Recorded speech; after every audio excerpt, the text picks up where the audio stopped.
नमस्कार। देश प्रदेश के इस खास कार्यक्रम पूर्वोत्तर पर जो मैंने शुरू किया है उसमें आपका स्वागत है। मैंने इस कार्यक्रम को पूर्वोत्तर का झरोखा नाम दिया है। आप जानते हैं कि पूर्वोत्तर की ज़्यादातर खबरें मुख्य धारा की मीडिया में जगह नहीं मिल पाती उन खबरों को, और ऐसा नहीं है, कई बार कई महत्वपूर्ण खबरें होती हैं, बावजूद उसके न तो टेलीविज़न चैनलों में उनको जगह मिलती है और न अखबारों में, और अगर जगह मिलती भी है तो कहीं भीतरी पन्नों पर दुबक के भीतर रह जाती है छोटी सी खबर। तो मेरी कोशिश रहेगी कि पूर्वोत्तर के इस झरोखे के ज़रिए कम से कम इलाके की महत्वपूर्ण खबरों के बारे में आपको बता सकूं, उनकी एक झलक दिखा सकूं।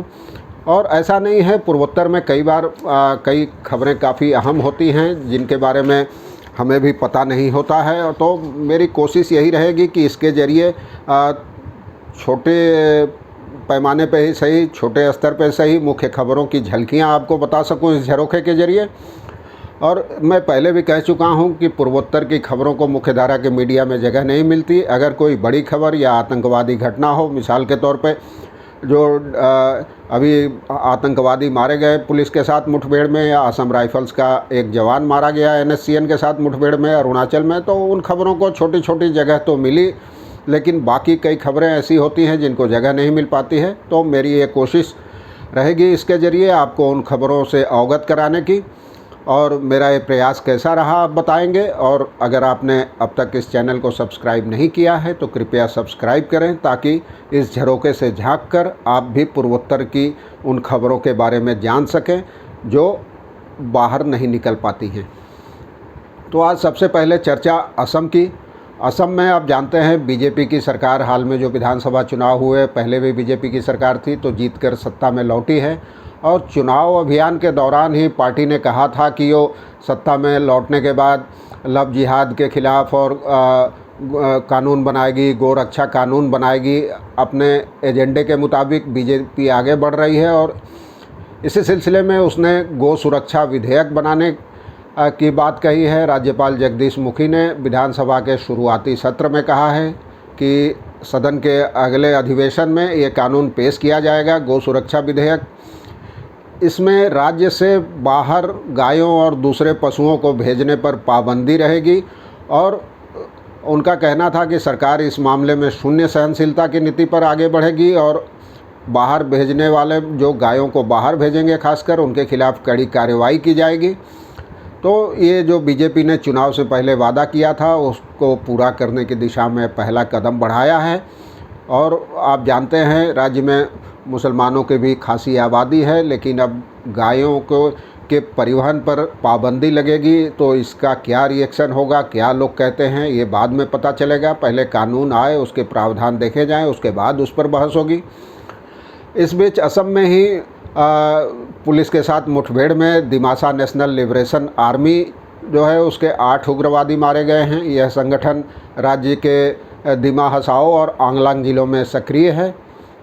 अब इसके बाद चलते हैं मिजोरम की ओर। मिजोरम में म्यांमार, बीती फरवरी में पड़ोसी म्यांमार में जो सेना ने तख्ता पलट किया था और सरकार को हटाकर खुद सत्ता पर काबिज हो गई थी, तो उसके बाद सीमा पार से म्यांमार आने वाले शरणार्थियों की तादाद लगातार बढ़ रही है।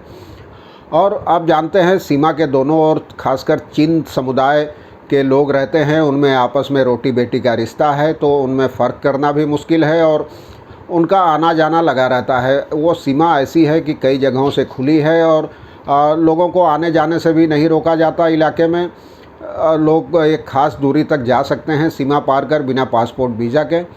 तो उसी का फ़ायदा उठाकर अब तक कम से कम 20,000 लोग सीमा पार करके मिजोरम में रह रहे हैं। मिजोरम सरकार उनको शरण देने के पक्ष में है। केंद्र को मुख्यमंत्री जोरमथांगा ने कई बार चिट्ठी भी भेजी है, लेकिन केंद्र ने इस मुद्दे पर कोई जवाब नहीं दिया है। फ़िलहाल उन 20,000 लोगों के रहने खाने पीने का इंतज़ाम गैर सरकारी संगठन कर रहे हैं, और मिजोरम का सबसे बड़ा संगठन है YMA यानी यंग मिजो एसोसिएशन, और उसके अलावा और कई संगठन भी इसमें लगे हुए हैं। सरकार का कहना है कि इनको लौटाना मानवीय आधार पर उचित नहीं कहा जाएगा, और इनमें कई पुलिस वाले, सुरक्षा बल के जवान भी हैं। मुख्यमंत्री जोरमथांगा के सलाहकार सी लालराम जावला ने कहा है कि 11 मई तक 15,000 से ज़्यादा लोग आए थे। अब संख्या 20,000 से ज़्यादा हो गई है।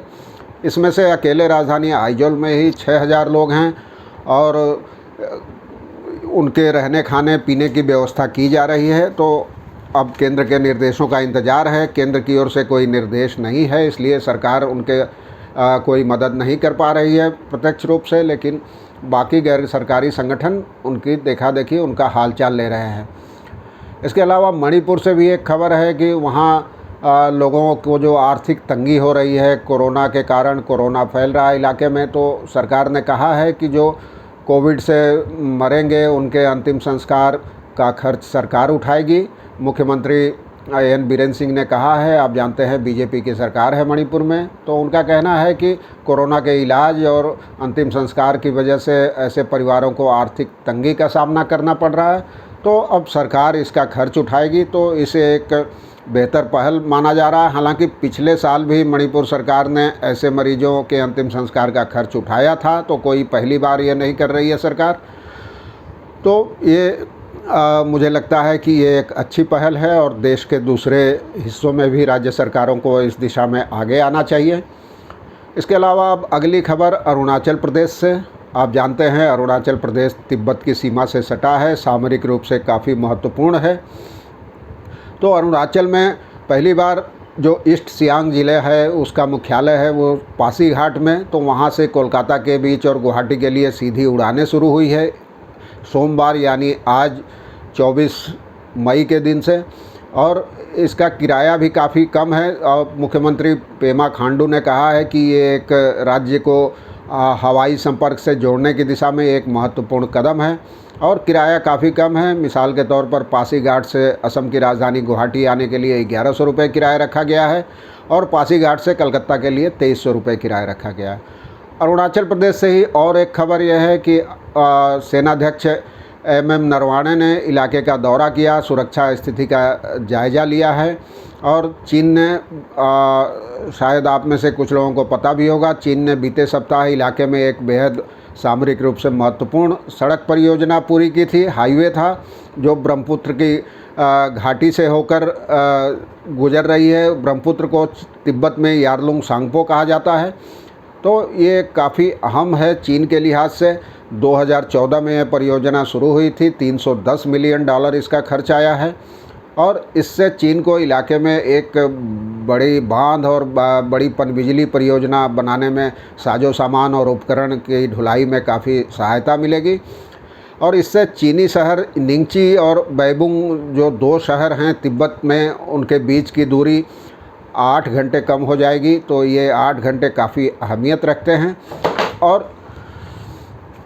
और आपको बताऊं कि ये ज़्यादा लंबी सड़क नहीं है। हाईवे जो है वो 67.22 किलोमीटर ही है हाईवे, लेकिन सामरिक रूप से इसकी काफ़ी अहमियत है। और भारत में ने भी इस इलाके में हाल के दिनों में सुरक्षा बलों और सेना की मौजूदगी बढ़ाई है और काफ़ी अहम है उस लिहाज से, और इसे अहम माना जा रहा है क्योंकि चीन ने हाल में आप जानते हैं एक श्वेत पत्र जारी किया है, तो उसमें उसने उन परियोजनाओं का ब्यौरा दिया है जो इलाके में वो चला रही है, आधारभूत परियोजनाएं जिनका काम चल रहा है। और चीन ने साफ कहा है कि वो अरुणाचल के सीमावर्ती जो तिब्बती इलाके हैं वहाँ आधारभूत सुविधाओं को मजबूत करने पर ध्यान दे रहा है। आपको पता है 1962 में जब भारत चीन युद्ध हुआ था तो उस समय अरुणाचल प्रदेश ही उसका केंद्र था। अब हाल में चीन ने जो वहाँ सीमा पार और अरुणाचल से सटे इलाकों में सक्रियता बढ़ाई है, तो सुरक्षा बलों का सुरक्षा विशेषज्ञों का कहना है कि एक बार फिर अगर चीन के साथ ऐसा होता है तो अरुणाचल प्रदेश ही इसका केंद्र बन सकता है।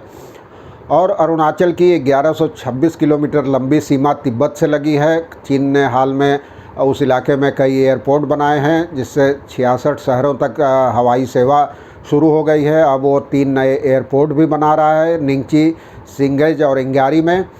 और तिब्बत के उस इलाके में जो अरुणाचल से सटे हैं वहाँ 94% शहरों और 76% गाँवों तक पक्की सड़क पहुँच गई है।